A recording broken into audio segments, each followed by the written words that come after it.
Astronauts to the moon. Muy buenas a todos y bienvenidos a mi canal. Para mí es un placer poder presentaros a Roberto, radiotelegrafista naval de la Armada Española y cabo primero. En el anterior episodio pudimos ver cómo atestiguaban cuáles eran los sistemas que utilizaban y cómo corroboraban que la forma de la Tierra era totalmente plana, totalmente recta y lisa. Y bueno, en este episodio pues me gustaría darle introducción a Roberto, ya que nos gustaría saber en qué barcos ha estado trabajando durante todos estos años. Y lo dicho, bienvenido.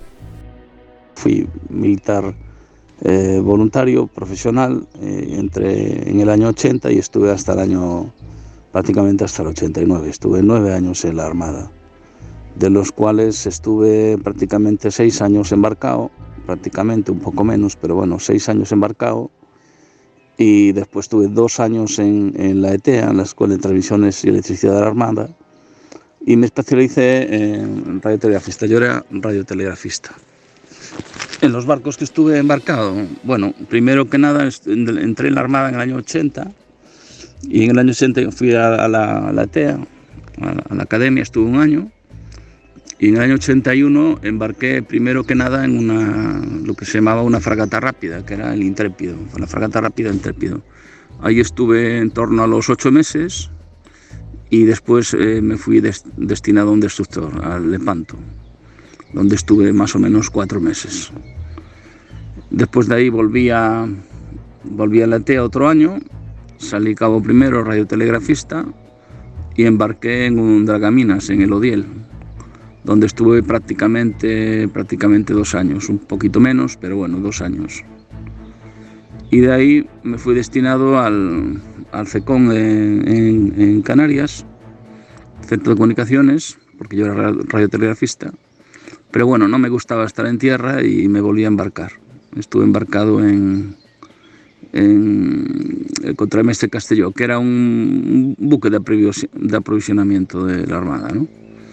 Y estuve navegando otros 2 años más o menos, estuve navegando entre las Islas Canarias, y cuando estuve con el Dragaminas pues estuve también en todas las Islas Baleares, las conozco todas las islas, las Canarias, las Baleares las pisé todas. Y después embarqué en una marea, una navegación, porque hubo un cabo primero que tuvieron una lesión y embarqué yo en la corbeta Atrevida. Y fueron básicamente los barcos que estuve, que fueron 5, creo recordar. Perfecto, Roberto. Y una pregunta.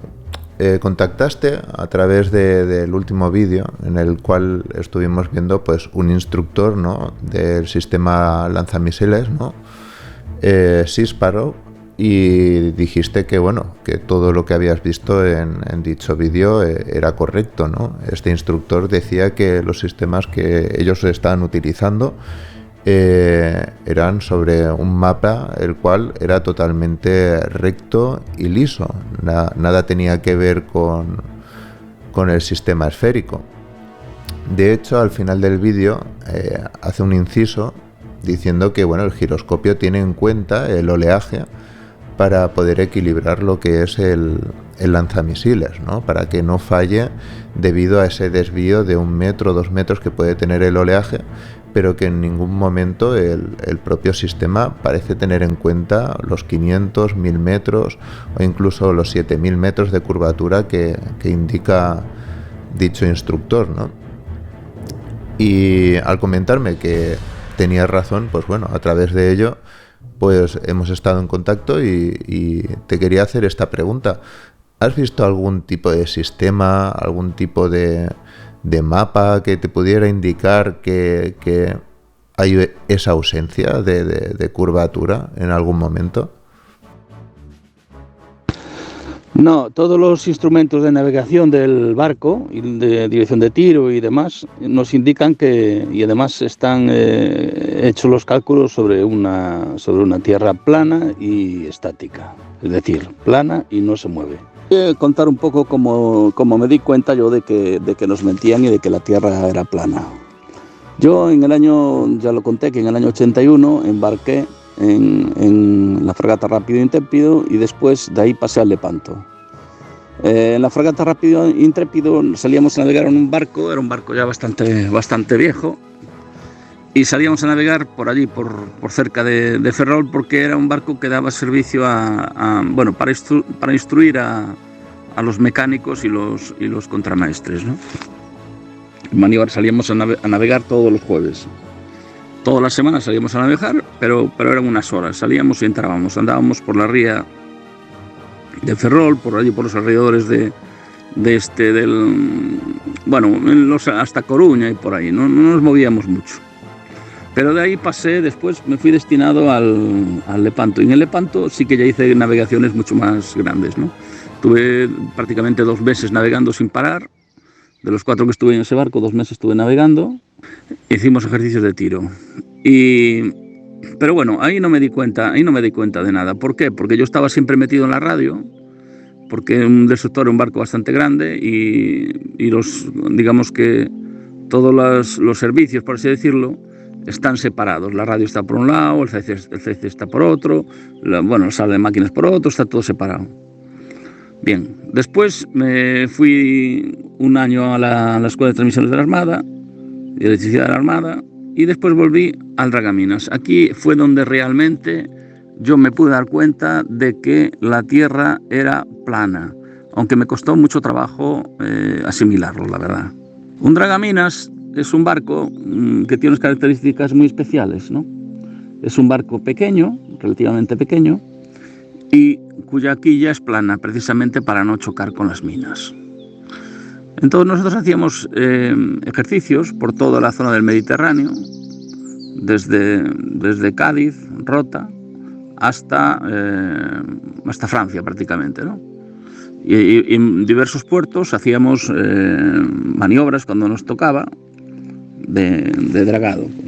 Venía un minador, plantaba una serie de minas, que solían ser como 6 o algo así, a la entrada del puerto, en los alrededores, y después veníamos la flotilla de dragaminas y teníamos que descubrir dichas minas y dragar, vamos. Entonces nosotros nos movíamos teníamos unos mapas de extraordinaria precisión, como no puede ser de otra manera. Primero porque los mapas españoles son probablemente los mejores del mundo. Hay una serie de barcos que están continuamente haciendo mapas y dragando ¿cómo se dice?, las costas, por decir, españolas e incluso de otros países también, ¿no? Vamos haciendo mapas. Y eran de una extraordinaria precisión. Y es 2 dimensiones, está en 2 dimensiones. Y sin embargo, una esfera no es plana y está en 3 dimensiones. Tú no puedes poner un mapa curvo. Hombre, no sé yo ahora con el GPS. Dicen que con el GPS sí se puede hacer, yo tengo mis dudas, pero bueno, será una aproximación, pero no se puede hacer exactamente igual.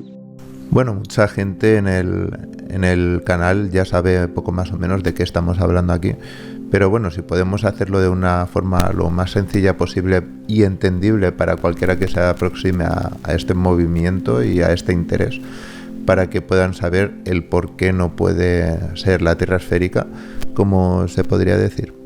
Por una sencilla razón. Si tú coges una naranja o una cáscara de huevo, imagínate, coges el huevo y lo cortas por la mitad y te quedas la parte más redondita, que casi es una bola redonda. Y tú ese huevo tratas de estirarlo, o esa naranja tratas de estirarlo en una mesa y rompe. ¿Por qué? Porque está en 3 dimensiones y la mesa está plana en 2 dimensiones. Por lo tanto, tú no puedes representar una tierra redonda en un plano. Por eso todos esos mapas dan Gleason y todos esos tipos de mapas, todos dan distorsiones. ¿Por qué? Porque supuestamente si la Tierra es redonda, tú no puedes representar eso en un plano. No hay manera de hacerlo. Vale, por lo menos en aquel entonces no se podía hacer. Te estoy hablando de hace 40 años prácticamente. No existía ni el GPS, ni existía toda la tecnología que hay ahora.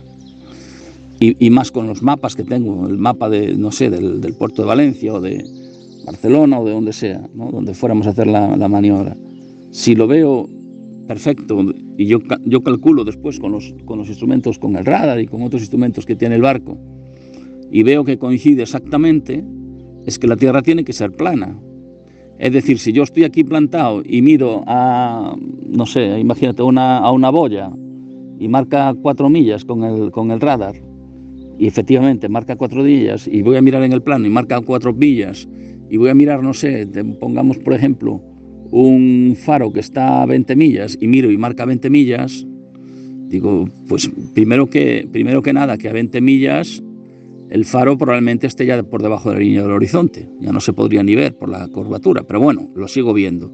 Pero aunque lo viera, no me puede dar la misma distancia, exactamente igual, porque se supone que yo estoy viendo una curvatura, ¿no? Se supone que la Tierra, o que nos querían hacer creer que la Tierra era redonda, y por lo tanto yo estoy viendo una curvatura. Y sin embargo yo lo estoy viendo que es plano, porque así me lo indica el plano del barco. Y ahí fue principalmente donde empecé a dudar. Sí, bueno, tengo entendido que España es una de las mayores potencias de construcción de minas. Así que hasta ese punto me parece muy interesante. También tengo entendido que el sistema de radar que se utiliza en un barco funciona en una línea completamente recta. Corrígeme si me equivoco, por favor.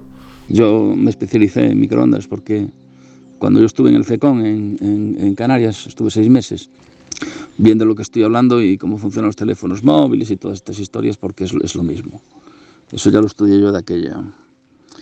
Tengo pues, por lo menos 60 cursos o más de formación distintos sobre ese tema. De entrada nos dicen, ¿no? Nos cuentan que los barcos, según se van alejando en el horizonte, llega un momento que se alejan una determinada distancia y se empiezan digamos, la curvatura, se empiezan a desaparecer por culpa de la curvatura. Bueno, eso fue una de las primeras cosas que comprobé que eso es radicalmente falso. Eso no es verdad, eso no hay por dónde agarrarlo porque es una mentira como una catedral, vamos, no es verdad, así de simple.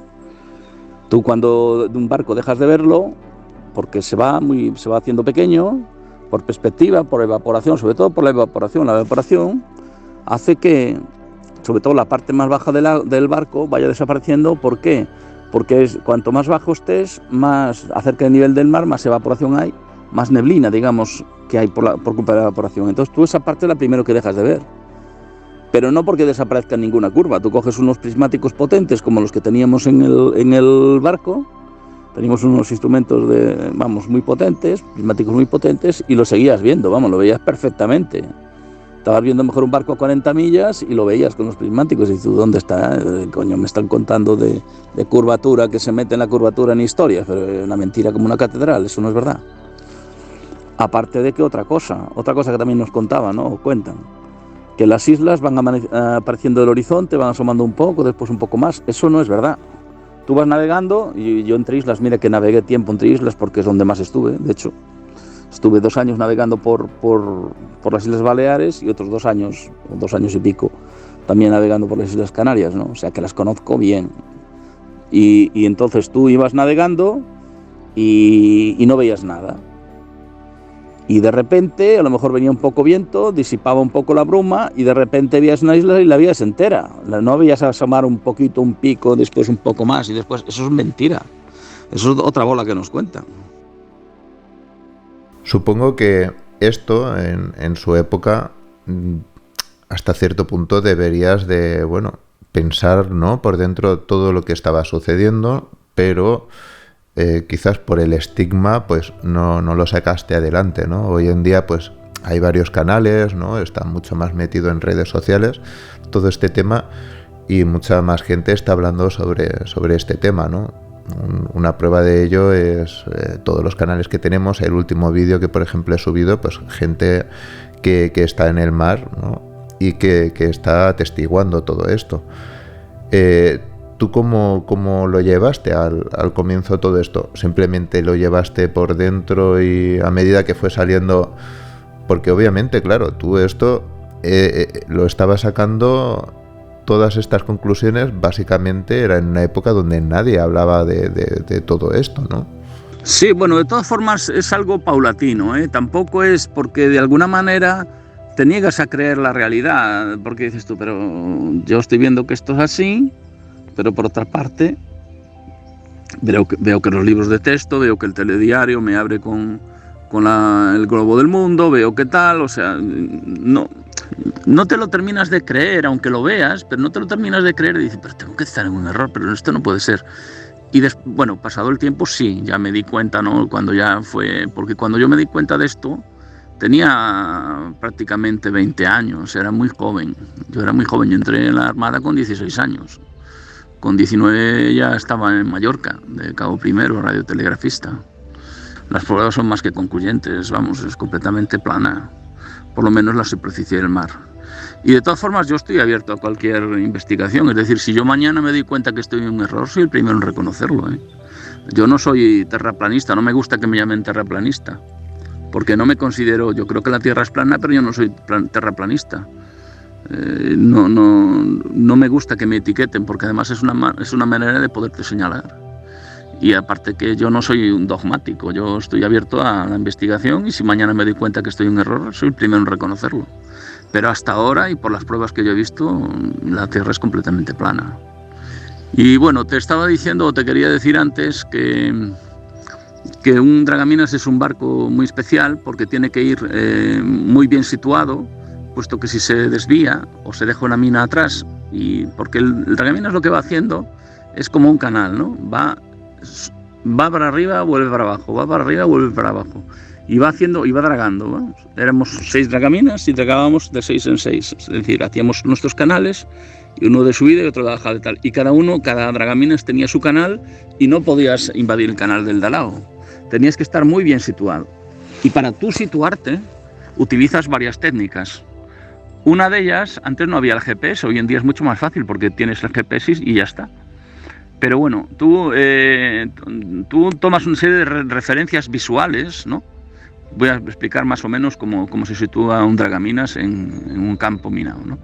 Tú tienes una serie de referencias visuales, como puede ser, por ejemplo, pues no sé, un edificio, como puede ser una boya, porque sobre todo en las entradas de los puertos suele haber boyas, suele haber balizas, suele haber una cosa que se llama semáforos y muchas veces también incluso hay faros, ¿no? Y todos ellos son puntos de referencia. Aparte de esos, en la costa, cada cierta distancia hay lo que se llama la milla, ¿no? La milla o la legua. Y es una especie de monolito que están sobre todo en montes y sitios así, que sirve para tomar referencias los barcos. Los barcos toman referencias visuales. Entonces tú coges lo que sería el sextante, que el sextante es un medidor que marca los ángulos, y tú sabes, por ejemplo, que desde tal boya a un faro, por ejemplo, tiene que haber una determinada angulación, tiene que haber una serie de ángulos, ¿no? O sea, tú vas situando el barco, lo vas posicionando, y el comandante va mirando con el sextante y va localizando distintas angulaciones, que esos luego va a ser, digamos, pasado al mapa, porque cada navegación que haces tienes un mapa, ¿no? Y sobre todo, pues en el tema de cuando estás dragando, ¿no? Y entonces toman las referencias y sitúan el barco en la posición adecuada, ¿no? Aparte de eso, también hay otro instrumental que utiliza, como por ejemplo el radar, ¿no? Tomas las mediciones y tienes que estar bastante bien posicionado, precisamente para no dejarte ninguna mina atrás, si no sería un desastre. Entonces, esa precisión, esos mapas planos, que nosotros utilizábamos planos, no es compatible con una tierra redonda, porque una tierra redonda tú no la puedes representar así con alegría en un plano, sobre todo antes, que no había GPS y no había estos instrumentos más modernos que puede haber ahora, láseres y demás, pero antes hacía todo o bien con el radar o bien con instrumentos a ojo y con instrumentos como por ejemplo el sextante, ¿no? Pues muy interesante todo esto que me estás comentando, Roberto. Acerca del tema de radar, en el tema de los radares, ¿hay algún tipo de de forma para poder pensar en la forma de la Tierra? ¿Hay algún dato que te indica cómo es la forma de la Tierra a través del radar? ¿Has visto algún tipo de récord a través del radar? Tengo entendido de que tan solo funcionan en línea recta. Corrígeme si me equivoco. Bueno, en el vídeo que tuviste, en el vídeo ese que tú estabas, que hace referencia del último vídeo que subiste, eso está haciendo referencia a 300 kilómetros, está haciendo referencia con un radar de superficie. Ojo, con un radar de superficie, porque con un radar hay dos tipos de radares. Los barcos suelen llevar dos tipos de radares. Uno sería el radar, bueno, los barcos de guerra me refiero. Uno sería el radar de superficie, que es el radar que llevan también los barcos mercantes, por así decirlo, y de otro sería el radar aéreo. El radar de superficie es el de que hace referencia en el vídeo, que 300 kilómetros para ser un radar de superficie es mucho, es una distancia enorme. Sin embargo, con el radar aéreo se pueden ver en distancias mucho mayores. Por ejemplo, eso yo no lo vi. Yo no lo vi porque yo no estaba embarcado en ese tipo de fragatas, y además no navegué por esa zona en concreto. Navegué, pero más hacia la costa, digamos, no hacia alta mar, por así decirlo, ¿no? Y fue de un amigo que me comentó una vez, un compañero, que cuando estaba en una de las fragatas de la clase Baleares, que tenían un radar potentísimo, yo creo que no ha sido superado todavía, aquello era la hostia de potente, y llegaron a detectar desde Galicia, un poco más allá, fuera de las aguas gallegas ya, pero a la altura de Galicia o Asturias, así en alta mar, llegaron a ver aviones en Londres, del aeropuerto de Londres, que en línea recta debe de haber como unos 700 u 800 kilómetros. Pero estamos hablando de radar aéreo, de estar detectando aviones. El radar que hablaste tú ahí, o que hablaba el militar se está refiriendo a un radar de superficie. Los radares de superficie tienen un alcance menor, pero un radar del otro tipo, sí, a 700 kilómetros puede ver, sí puede ser. Y de hecho, si hacemos caso de algunos tipos de misiles que tienen, por ejemplo, unos aviones rusos, que dicen que tienen un misil que te lo puede lanzar un avión a 2.000 kilómetros.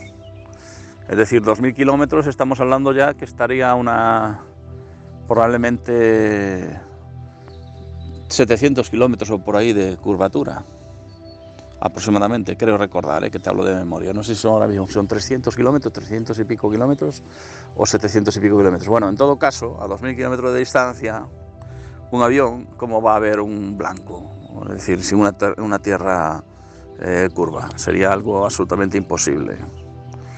Y si hacemos caso de los datos que nos dan los radares de alerta temprana de los rusos, chinos y norteamericanos, según ellos dicen, estos datos los dan ellos, que tienen radares que tienen un alcance de 2.400 kilómetros e incluso más. Y ya me contarás tú, en una tierra curva, cómo va a haber un radar que puede detectar un blanco a 2.400, 2.700 kilómetros. Y sin embargo, parece ser que sí los detecta. Por lo tanto, de tierra curva nada, eso es una memez, una tontería. No hay por dónde sujetarlo. Es muy, muy, muy sencillo. Y cualquiera que haya manejado instrumental de precisión de un barco de guerra o de un avión se da cuenta de que lo que yo digo es cierto, es verdad. Y es así, por eso es tan importante y por eso doy mi testimonio. Yo desde luego te agradezco toda la sinceridad, todos estos datos que nos estás entregando, desde luego, ya que tengo entendido de que el telémetro también es otra confirmación más sobre cómo es la forma y el terreno sobre el que trabaja el mundo militar, ¿no? Lo de los telémetros es muy interesante porque los telémetros utilizan siempre cálculos trigonométricos y es sobre un plano, no hay ninguna curva que valga. Entonces un barco, un acorazado que dispara a 35 kilómetros de distancia, ¿entiendes? O incluso más, pues lo hace sobre una superficie plana, no puede hacerlo sobre una superficie curva, porque los cálculos serían distintos, ¿entiendes? Ese es el tema. Es decir, si yo hago una línea recta, desde una perspectiva no curva, digamos, tiene una longitud, pero si esa misma línea va sobre una superficie curva, tiene otra longitud, y los cálculos necesariamente tendrían que ser diferentes. Cosas de esas fue la que yo soy un tío muy observador y muy listo, por cierto, porque hay que ser listo para darse cuenta de estas cosas con 20 años. Pero sí, yo me fijaba en estas cosas y cosas aún más complejas.